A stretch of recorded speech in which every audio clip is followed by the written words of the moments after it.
Good morning. Thanks for joining me on my morning walk. Now, I take a walk every day, about 10,000 steps, and I use something called a Fitbit, which is a fitness watch, to keep track of the steps that I take so that I know that I'm getting at least my 10K. Today, I want to talk about something that Google has done with the Fitbit, the sports watch. It's a corporate decision that really affects people who have visual impairments or perhaps are older. In one way or another, the product that we bought has been radically changed after the fact. And there is a lot of discussion in the Fitbit online community about this problem. So I just want to talk about why it's a problem. I don't think that Google is going to do anything to change it. What they've done is that they've taken the web dashboard that they used to have offline. So they used to have this really good web dashboard that you could use to track, to find out all sorts of things about what you've done with your exercises, make graphs. Also, people were using it for planning diets. There were lots of interesting things that you could do to augment the watch that you bought and make it not just a device that measures your steps and a few other things, but really you can use for a bunch of different health purposes. And then at the beginning of July, for reasons nobody can figure out, they went ahead and said, okay, we're canceling the web service, and everything that you want to do with your Fitbit, you're going to have to do with your phone.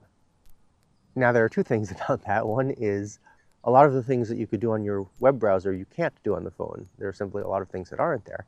But the other things are that people with visual impairments, or perhaps older people who are not fully comfortable with all the little things you can do with technology, are not going to be able to use the mobile app because the phone is too small, too hard to see, too hard to manipulate, too hard to understand.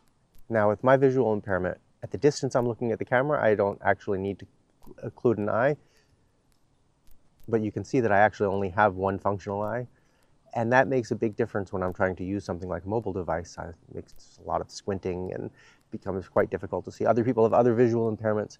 And on the web forum, there have been hundreds of people talking about their visual impairments and how suddenly they've been cut off from their ability to use this Fitbit product that they bought.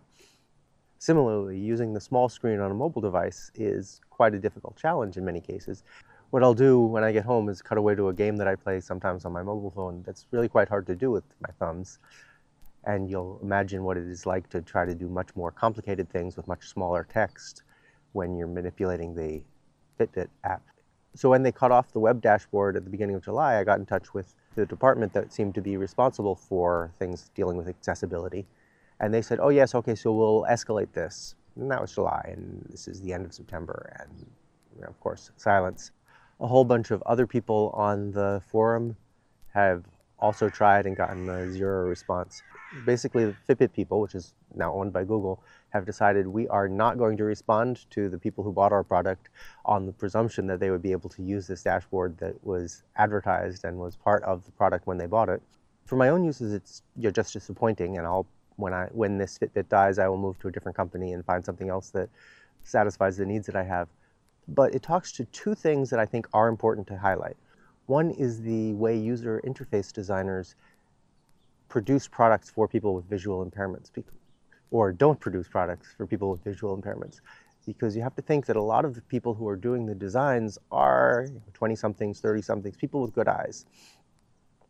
And they're designing them to look cool, but designing them to look cool for people who have eyes such as themselves. I used to have those great eyes, right? When I was 30, I had LASIK surgery, and so for a while, I had absolutely perfect vision. At the time, my eye doctor said, oh yeah, but I'm not going to be able to prevent your eyes from changing as you get older. And in fact, the eyes did start to get worse and worse as I got older. But the other thing my eye doctor wasn't able to prevent was the bike accident that took away my use of my left eye. So designing user interfaces, especially on a tiny screen for people with visual impairments, is a real problem. Pay attention to it. Try to advocate for better web design. If you're a user interface designer, please pay attention to things like font size and contrast. Make it possible for people who are not young and have great vision to be able to use the products that you're designing. You'll find that more people use your product, and those people will greatly appreciate what you've done for them. The other thing that this speaks to is a certain corporate arrogance. Google is a huge corporation, and there are parts of the corporation that really do great things, but when you've got a corporation that's that size, there are units that might go astray, and this looks like a unit that's gone astray. So I'd urge Google to get a handle on this unit, try to get it back in order so that it's not sitting there and taking away from customers things that the customers thought they bought and that they have no ability to then go back and get fixed afterwards. My original intent when I was making this video was to Zoom with some of the people on the forum who are affected by this. Nobody bit on my offer to participate. I think that might be because we're talking again about older people who are not necessarily comfortable with the technology such as Zoom or such as dealing with their mobile apps. But there are really a huge number of people who've been affected by this. And so, Fitbit is a product that sold probably millions of pieces, and now all of them have been cut off from the service that many people had come to rely on. I probably won't do other videos on the particular topic of the Fitbit. I do have a lot of other videos that pertain to Google as a corporation, particularly Google Translate. There's another one coming out very soon, in fact. So please do subscribe to the Pirate Professor channel. Even if you just appreciate this, you'll never get any spam.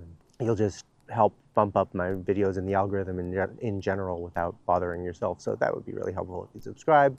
And one last thing, both for physical and for mental health, get out and do 10,000 steps every day if you can. Try to squeeze it in.